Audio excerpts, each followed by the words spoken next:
Hey everyone, I'm a certified Suzuki Violin teacher, and in today's video we're going to be going through a sample outline of a 30-minute lesson with a 3 or 4-year-old.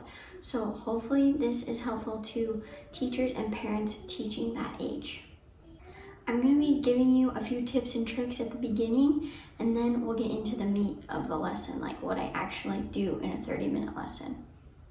Okay, so to get started, first I just wanted to touch on the fact that teaching your own child versus teaching just a student that is 3 or 4 is going to look a lot different. And I've had experience with both now, teaching my own daughter who's 3 and also teaching a student that was 3 and a 4-year-old student. So just know that if you are a parent teaching a child, I think this is a little more difficult age with the relationship and the parent-child dynamic, as opposed to the teacher-student dynamic. So keep that in mind as you're listening to this video. The other thing I wanted to say to set you up with success here in the beginning is if you're filling 30 minutes, you're gonna wanna split it into 6 5-minute chunks. And this is gonna help you as the teacher and for the student, because when they're so much younger, they have quite a small attention span. It's going to be easier to focus on one thing for a few minutes and then move to something else and then come back to that other thing if you want to practice that a little bit more. One other tip I wanted to say right here at the beginning, just to help the momentum of your lesson, is have something prepared that can help the lesson continue moving forward that doesn't have anything to do with violin. So this has been really helpful in my own lessons. The first 3-year-old that I taught, she loved Skittles and M&Ms, like the tiny little mini M&Ms. So we would go through a task for 5 minutes and then she would get an M&M or a Skittle. And then we'd do another 5 minutes and she'd get an M&M or a Skittle. And it's not necessarily used as a bribe, but more as just a little break in between the focus. It takes a lot of focus for them to work on something for that amount of time, and then for them to just take a break and do something else that they enjoy, and then to come back to their violin. So it doesn't have to be food. It could be completing a little puzzle or stacking blocks or anything like that that takes like a little bit of a process to just break up the lesson. Okay, so the next part of this video, I want to talk about the actual stuff you're going to do in the lesson, and there's 3 main categories. So first, your training. You can do a lot of your training with these 3 and 4-year-olds. Second, you're going to be working on bow hold and playing position. So those are the 3 main categories you're going to be focusing on. I personally like to do ear training in the middle because it breaks it up a little bit, but that's just me.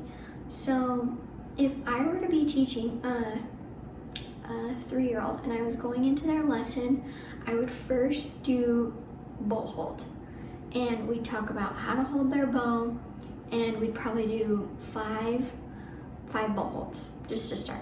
5 bow holds where they make their bow hold, they take it off, and then they do it again. So 5 of those in a row. And then if they're really comfortable and good with those, they can make their bow hold and start tapping their shoulder. Let me get my bow out, actually. In the lessons, if they're really comfortable with their bow hold,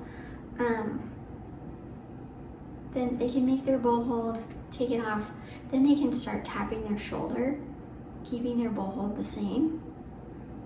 And if they're comfortable with that, then you can start doing the tuckas on their shoulder. So this could work.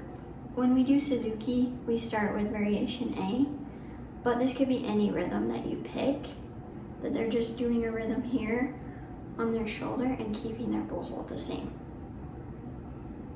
If they can get all those things down, you're on the right track. You're gonna be able to zoom right to their real bow and start focusing more on their violin part of things.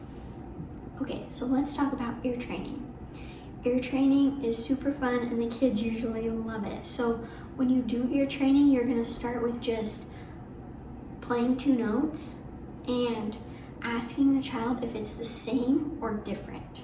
So then if they get really good at determining if it's same or different with the two different pitches, then what you do is you're gonna ask them if it's higher or lower. So you'll play two notes and then they can tell you if it's the second note higher, lower, or the same. And that is a great exercise. Once they get comfortable with that, you can move on to adding scales and arpeggios, and you can teach them up the scale, down the scale, up the arpeggio, and down the arpeggio. Okay, the third thing we're going to talk about is the playing position. Now, when I first taught my 3-year-old, we spent a lot of time just on feet position. So make sure they feel comfortable with their feet, and mostly you just want them to be in a balanced stance. So that's what we're going for. But playing position, you can talk about their feet, and then you can talk about having the violin under their arm. Let me grab my violin. So for playing position, we can talk about going from this rest position to grabbing their violin, holding it out, turning it, and putting it up here on top of their shoulder. And then also being able to hold it here with their, and I'm doing this backwards because I'm so used to doing it backwards for the kids. So that's helpful for them if you're able to mirror it instead of like doing it on the actual side. But if it were my side, then I would put it under here, hold it with my shoulder, and see if they can get to the point where they put their hands here on their stomach and they're able to hold their violin up. So you can do all these steps with a cardboard box violin or and the wooden bow or a real violin. The nice thing about the cardboard box violin is they're less distracted with making the noise with the strings and stuff. So if you can do that with the cardboard box, that's great. And then you can move on to the real violin. Great, so we've gone through all the material that I would focus on when you're teaching 3 and 4-year-olds, especially right at the beginning. If I were writing this out in an outline, I'll put it down in the description below and I'll flash a screen of what I would write down. But I would do 5 minutes of bow hold, 5 minutes playing position, and then ear training right in the middle of the lesson, and spend 5 to 10 minutes on that. And then you can do another 5 minutes of bow hold, playing position, and then end with rest position and a bow. And there is your whole 30-minute outline for 3 and 4-year-olds. I hope that is so helpful. And please let me know if you have any questions or any requests down in the comments below. And if you feel like this video was helpful, please like and subscribe. And I will see you in the next video.